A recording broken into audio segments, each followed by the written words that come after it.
Become a sponsor today by visiting patreon.com/psychologyis.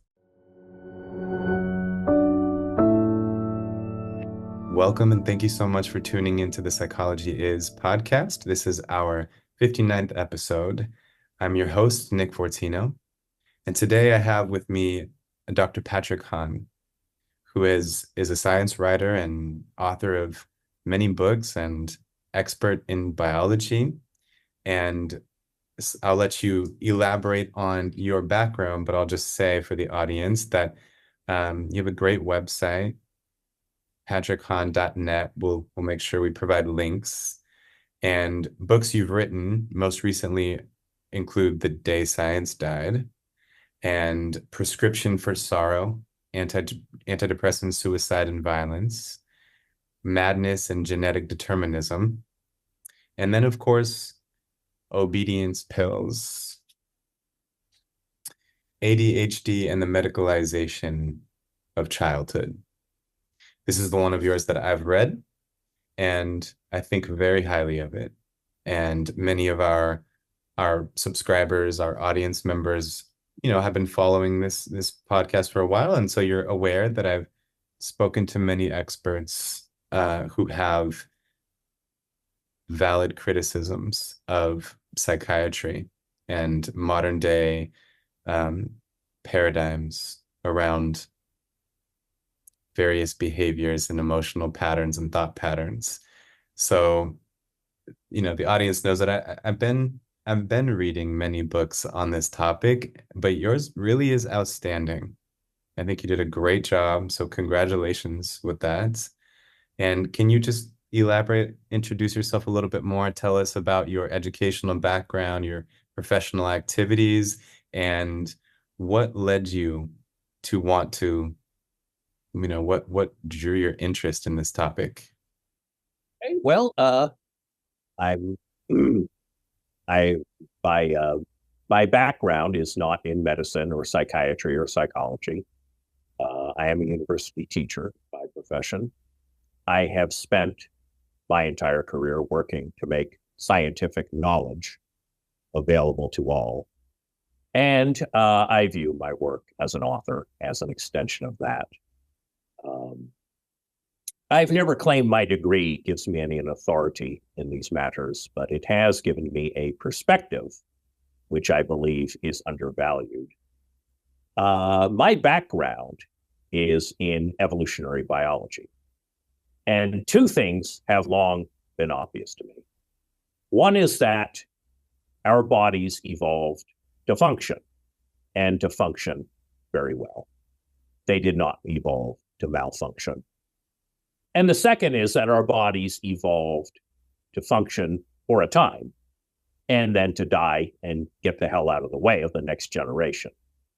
And I have long been skeptical of much of what the medical profession does. And in midlife, I became aware of some capacities that were going unused.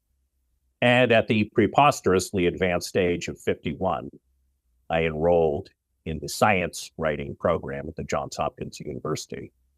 At the even more preposterously advanced age of 54, I walked across the stage and collected my second master's degree.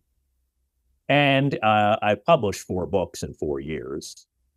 And I knew I wanted to write about over-medicalization, not specifically psychiatry. But if you wish to write about over-medicalization, psychiatry provides an endless vein of material. I've come to the conclusion that psychiatry is a pseudoscience. The world would be better off without it. 100%. It is the lowest hanging fruit if you're looking for something to criticize about modern day medicine. The problems they treat manifestly are not medical problems. Right. They're not amenable to medical solutions. And so I continued with this theme in my book, Obedience Pills.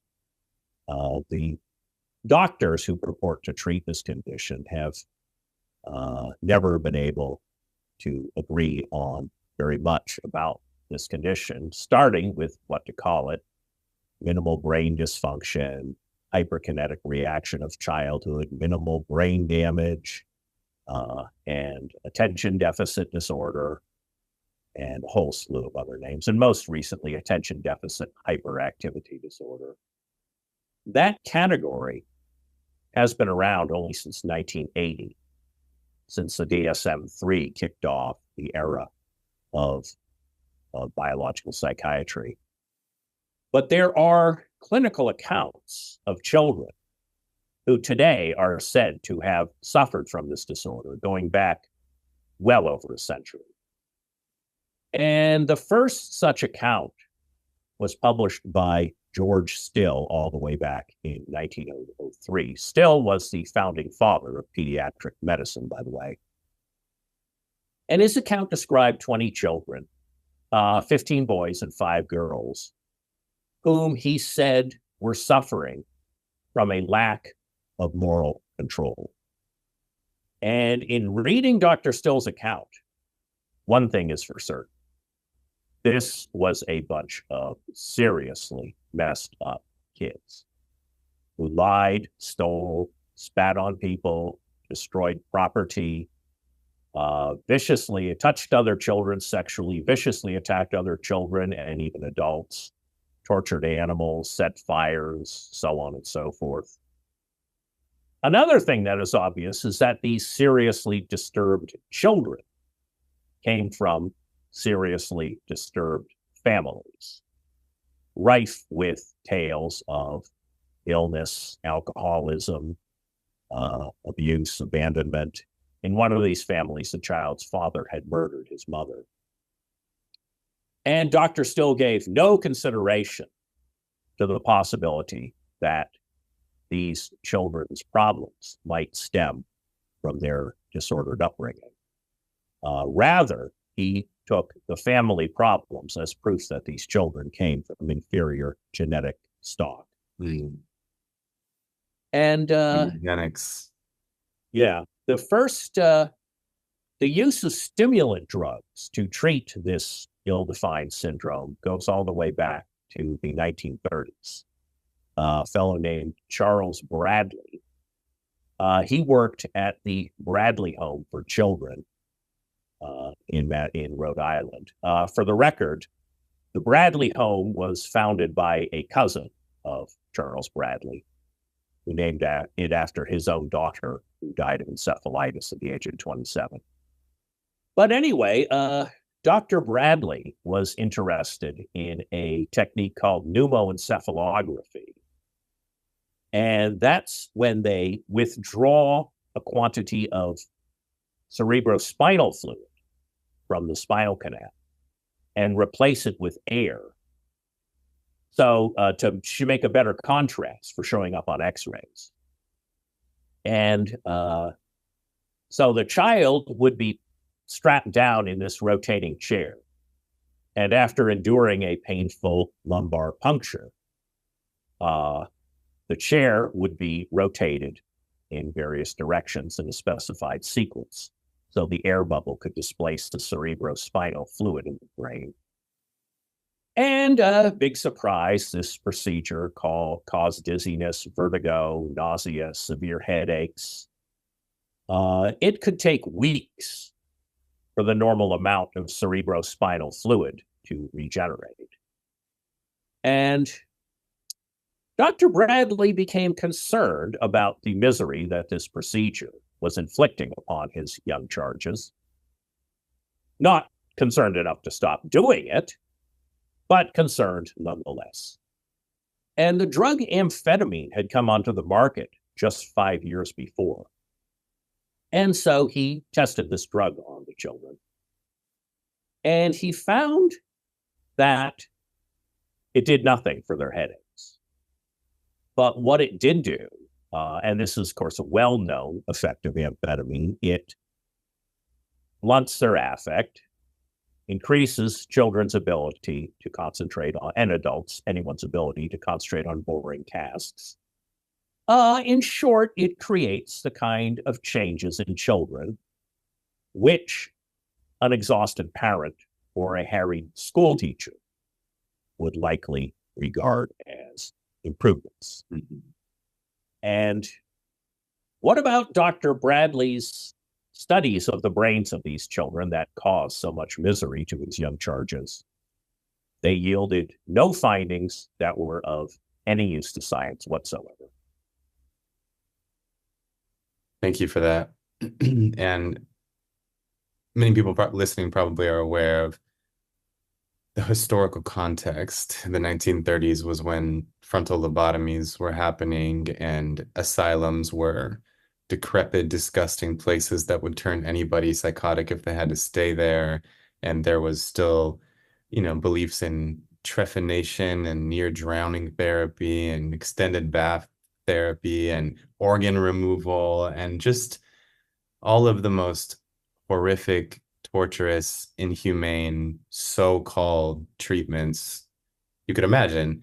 And this to me really, really highlights something important, which is that despite the fact that there are many people today who I respect, who are very intelligent, who work as psychiatrists, the field of psychiatry has been defined by crises of legitimacy throughout time.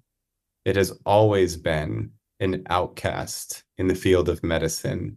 The field has always been desperately attempting to make itself sound and seem and be as scientific as other medical fields, but it never has been, and it never will be, in my opinion. Understanding human behavior and what shapes human perception, human emotion, thoughts, is the realm of psychology. And what is going on a biological level, on a neurological level, is the realm of neurology. And psychiatry sits in this strange middle ground between the two, but it's not the best of both worlds by any means. It's a scientifically empty, medical field that is doing harm. And sometimes when I hear myself say things like this, I'm a very reasonable, rational person. And I always think, am I exaggerating? Am I being hyperbolic? But honestly, when I then go back and sometimes rewatch these podcasts or just reflect on the things that I'm saying, I actually end up with the conclusion, I don't think I'm speaking passionately enough. I think that what is happening in the realm of psychiatry right now, what is happening with the drugging of children is a crime against humanity that we will look back upon shamefully. And I have a sense that it's getting better, but that might be only because of the world that I'm in and my social network and the experts that I'm talking to. I don't know whether the data bear out this notion that things are getting better. So just to kind of justify, everything I've just said, uh, let's talk about the diagnosis of ADHD and the problems, the nature of that diagnosis, the problems with it, and the implications of diagnosing somebody with ADHD. So what would you like to share about the nature of the diagnosis of ADHD? Well, we spent billions of dollars on genetics studies. There's no gene for ADHD. And billions of dollars on neuroimaging studies. There is no abnormality of brain structure, which is diagnostic of ADHD. There is no abnormality of brain function, that is diagnostic of ADHD. This condition, as I've said, it's been referred to by a long number of names over the year, large number of names over the years, is defined just by symptom checklists. These long lists of checklists, some of which are mutually exclusive. Talks too much, too shy, too bossy, too gullible. The child can, in fact, a hyperactive child doesn't even have to be hyperactive. uh,